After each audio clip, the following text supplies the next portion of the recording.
Good evening, Syracuse University students, faculty, and staff. My name is Dennewitz, and I'm the president of the Interfraternity Council. And my name is Anthony Licata, and I'm the executive vice president of the Interfraternity Council. We are here tonight to formally address the abhorrent and sickening disturbances inflicted upon our community over the past few weeks. In particular, we wish to address the appalling and racist remarks made by a fraternity member to an African American student last night. This follows a string of hateful and derogatory expressions made against marginalized groups around campus in the form of graffiti, depictions, and writing. We want to speak to you tonight to specifically address the actions of a fraternity member in the early hours of this morning. We, as the IFC community, utterly condemn and decry the disgusting displays of racial harassment that have been plaguing our campus for weeks on end. These actions have absolutely no place and no right to exist in our fraternity council or the Greek community, and definitely not in our campus community. As a unified fraternity community standing against any and all forms of racism, hate, and injustice, we, the Interfraternity Council, collectively demand that the university immediately expel the despicable rogues who spouted these heinous slurs to one of our peers.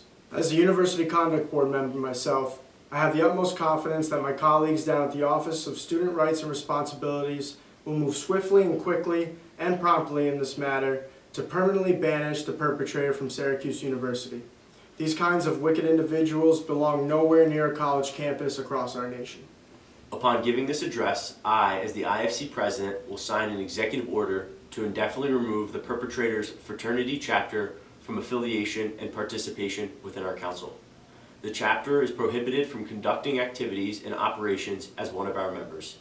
Any current IFC chapter that may continue to associate with this fraternity in any context will face similar consequences of indefinite suspension. Moving forward, we will be in contact with the North American Interfraternity Conference to develop a large-scale action plan that will filter away the bias sentiment lingering in our community.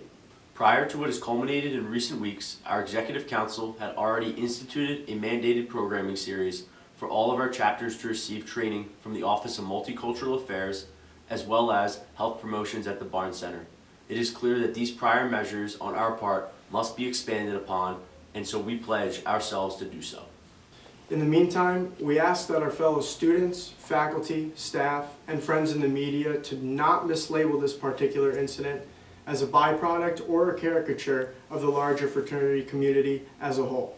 This is an extremely marginal case of people who do not belong within our community, which is made up of thousands of amiable and tolerant individuals coming from all walks of life. The Interfraternity Council is and will continue to be the Greek Council at Syracuse with the most diverse student body. Several of our chapters exhibit minority representation that is proportionally well above the overall student population. Lastly, and most importantly, to the victim of last night's attack, we offer our sincerest condolences for the outright devastation you had to go through. We can't even begin to imagine what it must feel like to put your shoes on for a day and come face to face with the bitter and unforgiving hostility due to the color of your skin. Our hearts have been broken, and our thoughts weep for you, your family and friends, and all of the damaged souls within your identity circle. The IFC community welcomes you with open arms to become a friendly face at our campus events. Countless fraternity brothers are eager to meet you and eager to stand by your side. We truly hope to meet you soon, and we wish you the most productive and comforting grieving process possible. You are strong, you are brave, and your recovery is an inspiration to us all. Thank you for taking the time to listen to our address this evening.